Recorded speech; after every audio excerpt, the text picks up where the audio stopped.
Hello all, and welcome to the next video here in the Onion Man's rooftop two-headed cow caravan of treasure and sometimes barter. The streak continues, as it always will. And this is the next journey into monthlies. So kind of got the March Midtown Comics order in a little later than expected. Usually they come in right around the first of the month. This one I was a little late on, so kind of here in the middle of the month, but oh well. Kind of seems to be the thing now. Sometimes I'll forget to place the order. Like, I'll put the things every week in my cart and save the cart, and then forget to actually place the order. But we're here, so these are for March 2023. Comic order. Couple of things in here that are what's a good way to put it? I don't know if there's anything really new in here. I think there's a couple things that might be new, but a couple of series are ending as well, so might not see those in here. But I guess we won't really know until we actually open it, huh? So let's go ahead and get into that. Apologies, I keep hitting the camera. Or the box that my camera sets on. It's been a long day. Okay.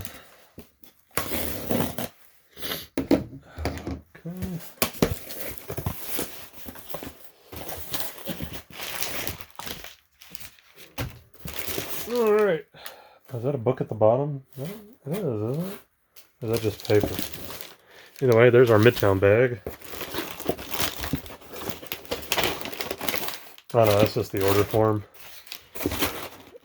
It almost looked like there was if you just kind of looked at it at a glance, it looked like there was a comic on the bottom of the box. Which would make sense because there is one oversized comic in this purchase. So I was a little confused for a moment. But I can tell it's in here. You can see the outline of it.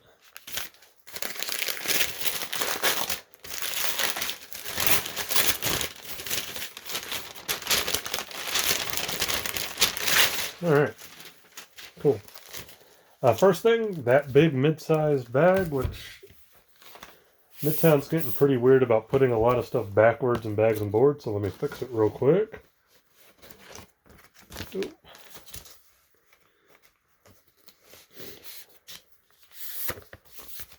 Oh, there we go. Swamp Thing, Green Hell, number 3. This is the last one. It's only a 3-issue miniseries, but it's oversized, so there you go. This is Jeff Lemire and Doug Mahnke. Monk. Sorry, I just wanted to say that. I don't know how this is going to play out. I was a big fan of the first issue, like kind of the return of Alec Holland, if you will. And the second issue I thought was actually better, with John Constantine kind of being added in. An older John Constantine. Kind of really felt like it was a harken back to the original Vertigo John Constantine. So we'll see how this third one ends up. So far, I have liked those first 2 issues, so excited to read this one. Check it out. We're kind of getting more into the green as well as the living, and of course there's a lot to do with the rot, so yeah. Awesome. I like this cover. They're not the best covers, but they look pretty cool for what they need to be. For next comic book we got, this is a new one. I'm going to go ahead and start picking up the new Doctor Strange book by McKay with these Alex Ross covers. They look really cool. I've slowly kind of become more of a Doctor Strange fan over time. I've read Jason Aaron's Doctor Strange run where he kind of ran out of magic. Like, it's kind of revealed that magic is like this finite resource. I really like that run. And I've always, I don't know, in recent years, anytime Alex Ross is doing the monthly covers, those books have been really good. It's almost like he knows, like, okay, this is going to be a big one and a good one, so I'm going to do them. I don't know if there's any rhyme or reason or truth to that, but, Immortal Hulk, Ta-Nehisi Coates' Captain America run, and now Doctor Strange, who was it? Was it Dan Slott's Fantastic Four? Either way, it just seems like every time Alex Ross agrees to do one of these monthlies, it's always for a banger of a book, and it's like always ends up being a really good book. So I thought, maybe this will actually end up finally being a really good Doctor Strange book. It looks like it's going to kind of get more into like the cosmic-y origins of Doctor Strange. Not that his origin is necessarily cosmic related per se, but like fighting great old ones and stuff like that. I think it'd be really cool to harken back to that. So really cool to see Alex Ross doing some Doctor Strange stuff here. So excited to read that one for sure. Next one, we have issue 9 of 12 of Black Adam by Christopher Priest. I like this cover a lot. Right off the bat, I like this cover a lot. Some of the Black Adam covers have been really good. I like how clean and smooth they are, but this one's a little bit more simplistic, and I like it. It's been a pretty good book. It has its ups and downs, but overall, so far, we're almost 10 issues in. This is 9 of 12. I'd give it about a solid 8 out of 10, like a well-deserved 8 out of 10. So if you're a Black Adam fan, go ahead and pick it up. I am a Black Adam fan, so yeah. Chip Darsky's Daredevil number 9, pretty cool. We kind of got like the old man Daredevil look going on here. I would like to get this Daredevil in an action figure. I know we're getting the Elektra Daredevil pretty soon as a Marvel Legend, so hopefully we'll get this one. Darsky's run on Daredevil, it's been great since he started. Left for a little bit, came back, picked up right where he left off. It's great. So yeah, really good stuff. Yeah, I don't want to spoil anything, but definitely pick it up if you haven't started it. So, really good stuff. Next up, Darsky again. We got Batman. This, I can't say I've enjoyed as much as his Daredevil run. When it was first announced that he would be doing Batman, I was super excited because he was really going to try to get back more into like the noir detective roots of Batman. And I think he's done a decent job of that, but it's kind of been this really interesting slow burn, which is both good and bad because there's a lot of times where this book just feels really boring and then it kind of kicks up in an issue, but then it goes back to being a little boring. So I can't say I think Darsky's Batman run has been anywhere near as good as his Daredevil run. Granted, we're still early in his Batman run, but yeah, I don't know. I think it's I guess I just had such high hopes because of his Batman or because of his Daredevil run that I thought his Batman run was going to be absolutely amazing, and it kind of hasn't been. It's been good, but not great for sure. So, check out at your own risk, I guess. If you're okay with more of a slow burn kind of, I don't even know if slow burn's the right word, just a kind of inconsistent sort of book in a way. Immoral X-Men number 2. Apologies. Yeah, here we go. So far so good. I've really liked Kieran Gillen's run on X-Men so far, starting with Immortal X-Men, now going into Immoral X-Men with the Sins of Sinister. Yeah, even though I'm not a big Mr. Sinister fan, this kind of Sinister-centric story and kind of going into beyond that has been decent. But yeah, I think Kieran Gillen's doing a good job, especially after Jonathan Hickman, I believe, did a really good job of rebooting the X-Men.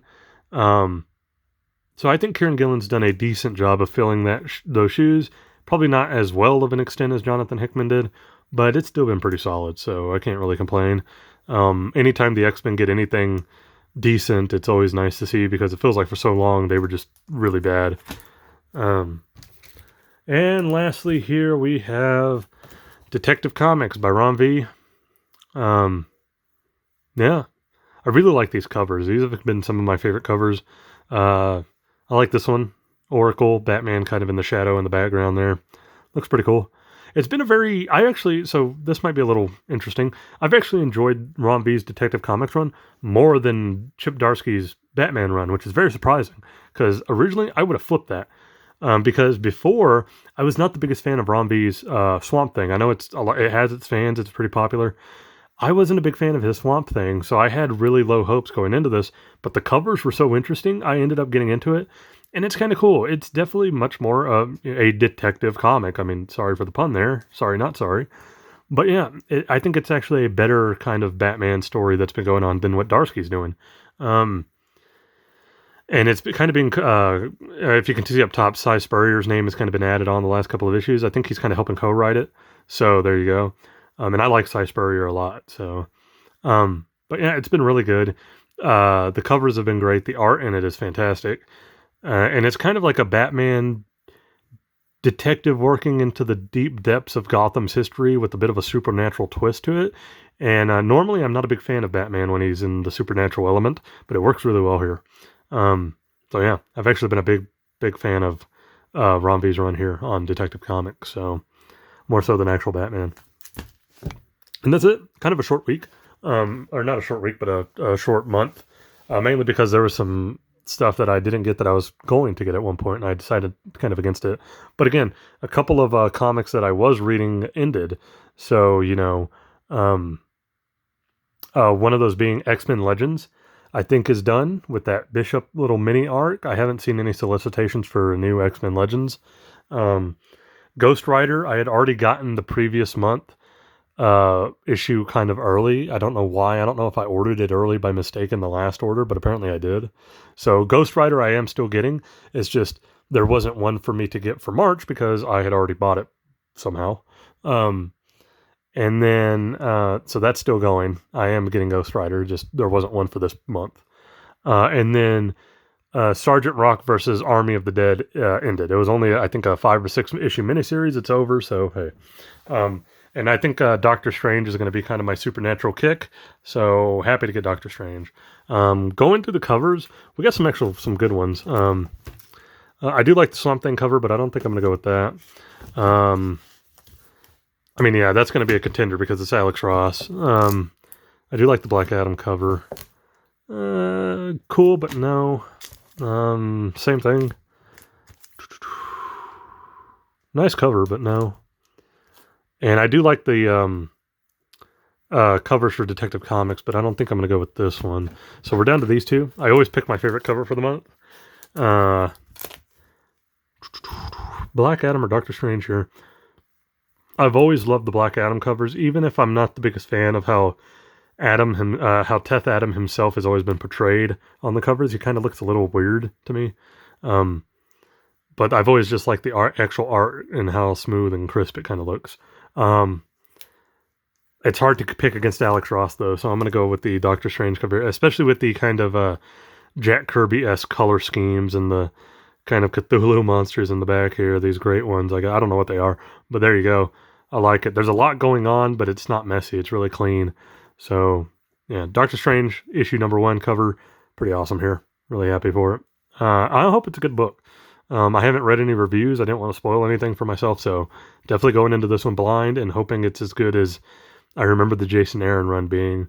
So, cool. There you go. That's the March 2023 comic book order.